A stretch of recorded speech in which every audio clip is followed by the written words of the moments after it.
So recently, I guess this shows, I think there's a lot of illness going on around town. You may or may not be aware of this, but we have a few people who are absent for reasons other than the clock going forward 1 hour this morning. Uh, but recently, I've had the urge to go back and watch some old movies. It's like comfort food for difficult times. And one of my favorite movies has taken quite a beating lately for its stereotypical portrayals of Black people, its glorification of the Old South, and it's generally not being really woke or even acceptable in many ways. And of course, I'm talking about Gone with the Wind. I loved it as a kid, when in all innocence, I was thrilled by the big poofy dresses and caught up in that love triangle with Scarlett and that rascal Captain Rhett Butler and the so-called refined Southern gentleman, Ashley Wilkes. And I guess when I was a kid, I admired Scarlett because she was a strong woman who could do the work when no one else did. She didn't mind getting her hands dirty, doing whatever it took to save her family. Yet, if I'm being totally honest, the character I liked the most always was Melanie, the wife of Ashley, if any of you remember this movie. When Scarlett and Ashley had their little dalliances behind her back, she refused to see anything wrong with her beloved people. When Rhett came to her with stories of Ashley and Scarlett, she said, "Surely you haven't been listening to rumors and gossip." When Scarlett visited her as she lay dying, Melanie didn't reproach her for the things she had done, but trusted her to take care of her husband and son.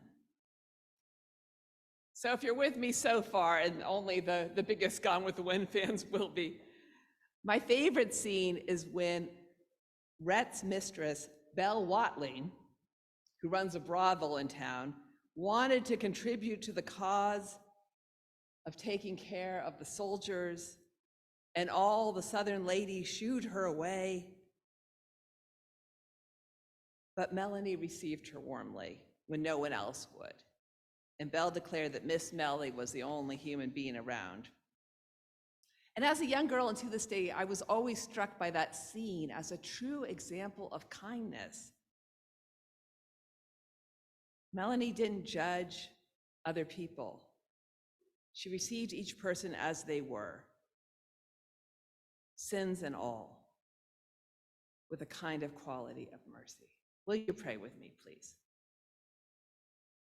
Holy One, may the words of my mouth and the meditations of all our hearts be acceptable in your sight, the Lord, our rock and our Redeemer. Amen.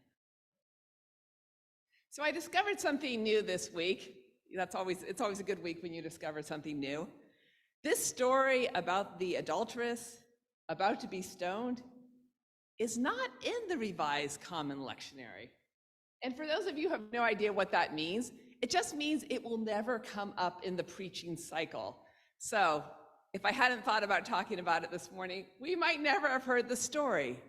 But of course, we've all heard this story, right? It's one of the most popular stories about Jesus in the Bible. And I guess maybe the reason it's left out of the lectionary is because some people don't think it was originally part of the Gospel of John. So maybe it wasn't. But when I thought about our beatitude for today, blessed are the merciful, for they shall obtain mercy, this story came to mind. Not because the elders showed mercy, but because Jesus did. Mercy, mercy. It's defined as a kind of forgiveness or grace given freely. And it seems like by definition, what distinguishes mercy is that someone has the right to punish, yet withholds punishment. And in the case of Jesus and the woman known as the adulteress, there's just so much shame and potential for violence in the story. I don't know if any of us can listen to the story without picturing what it must have been like for this woman to be brought up to be judged with the threat of being stoned to death, standing before them with what I can only imagine was shame, fear, and possibly some sort of defiance.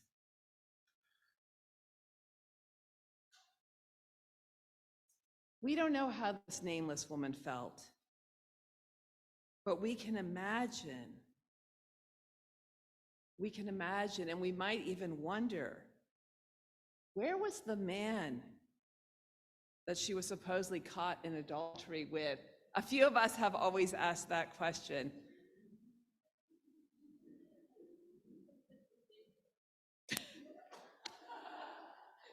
Oh, that's terrible. For those of you on Zoom, someone suggested the man was in the crowd. Okay, that leads right into my next point.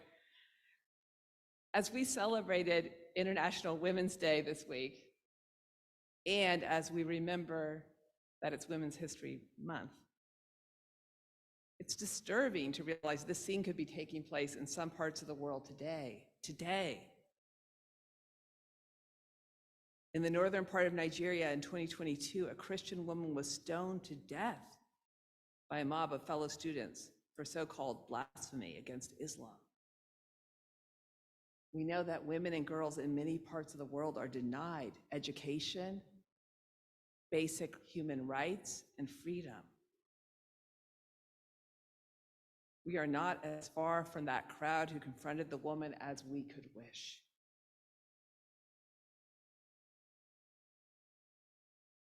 And for all those who are caught up in wars at this time, in violence and retribution that leads to the suffering of innocent women and children, Kyrie eleison, God have mercy, Christ have mercy.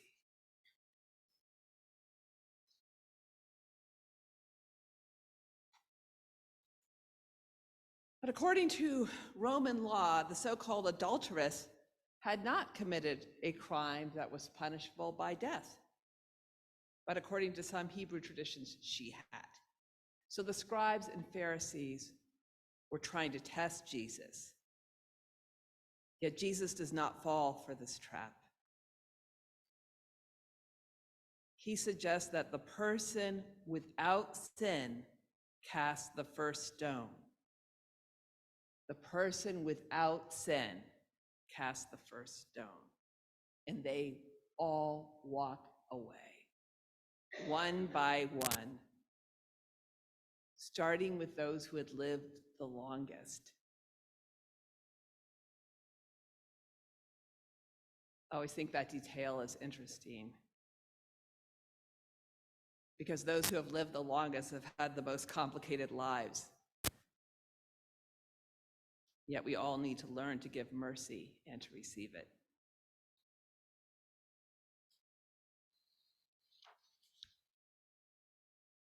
A few years ago, when I started as designated minister at Pilgrim, I came across our lectionary gospel for this morning, which we read, and I realized it contained probably the most famous verse in the Bible, John 3:16. God so loved the world that he gave his only son. And I did a whole sermon on John 3:16, and if you want to hear my take on John 3:16, please go to our Pilgrim YouTube channel and listen to that sermon from 3 years ago. But today I want to emphasize a different verse from this famous passage, John 3:17.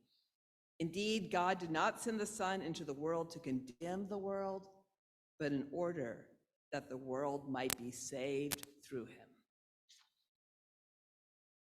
Jesus did not come into the world to condemn it, but to save it. And the message is clear, neither are we to condemn and judge one another.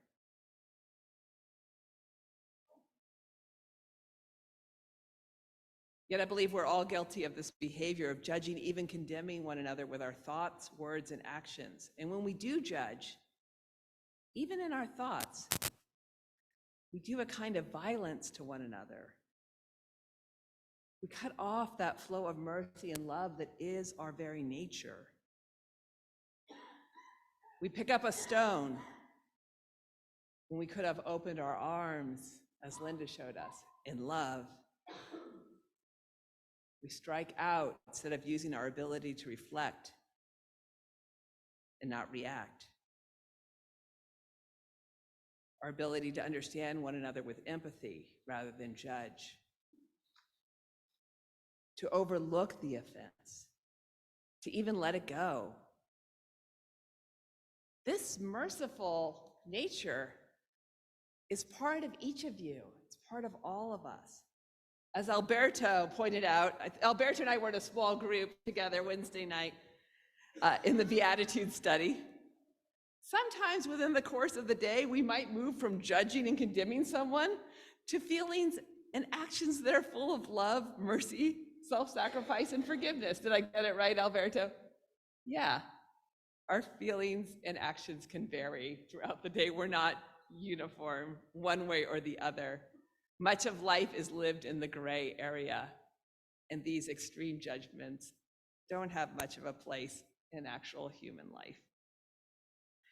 So how do we each shift from condemning others to being more often in this place of mercy and grace? Because being in the place of mercy and grace is going to feel better to us as well. We talked a bit about this Wednesday night as we studied this particular beatitude. And I would say the answer is we don't shift. God within us shifts. And when we allow that divine spirit in us to emerge, when we turn situations over to God in prayer, perhaps we will have greater access to that mercy, that quality of mercy that lives in each of us. If we can catch ourselves in those moments of condemning, however slight, however not a big deal, when we can withdraw judgment, there is a crack where God's light has a chance to enter the world, and we ourselves become a place of mercy. In yoga, they call this ahimsa, allowing for, even cultivating an attitude of compassion and not injuring others.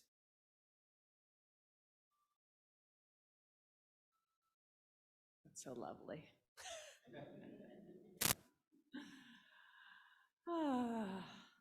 It's like a little meditation.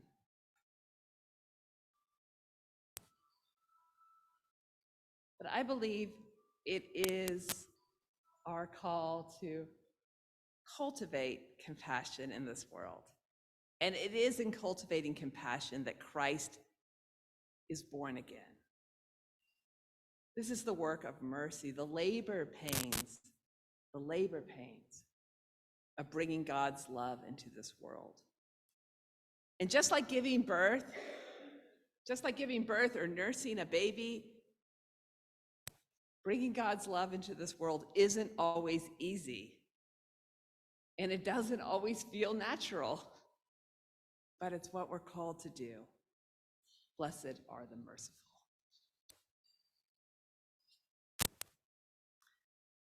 And if we have a tendency to judge, condemn, show no mercy to others at times, we probably have a similar approach to ourselves.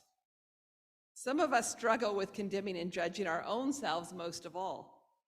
We may easily forgive others, yet hold ourselves to a standard of perfection that is unattainable. So how do you show mercy and gentleness to yourself? Because that's where it starts.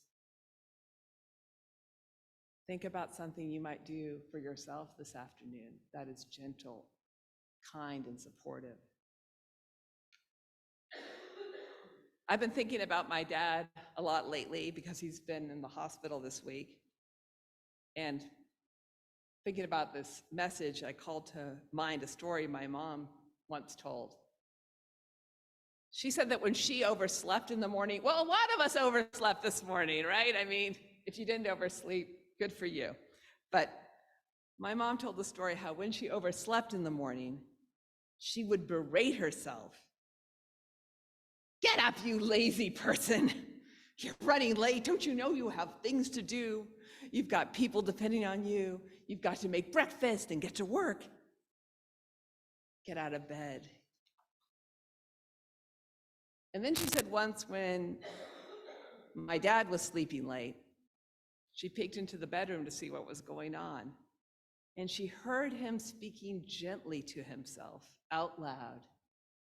Now, John, it's time to get up. You can do this. It's okay if you're a little late. You needed rest this morning. Now you can get up and do what you need to do. What a difference. We are each a child of God. We belong in this world. And whatever sins we feel we have committed, God's love is unwavering. God's mercy and tenderness are unfailing. Jesus is not waiting to throw a stone at us. As we withdraw judgment and condemnation from one another and ourselves, we grow exponentially in our ability to love and be loved. We might wonder, what happened to those men who were so willing to throw a stone at the woman caught in adultery? Did they go home with a gentler approach to their families and themselves? A deeper understanding of what it means to show mercy? We may never know. But we do know that Jesus came into the world not to condemn us, but to save us.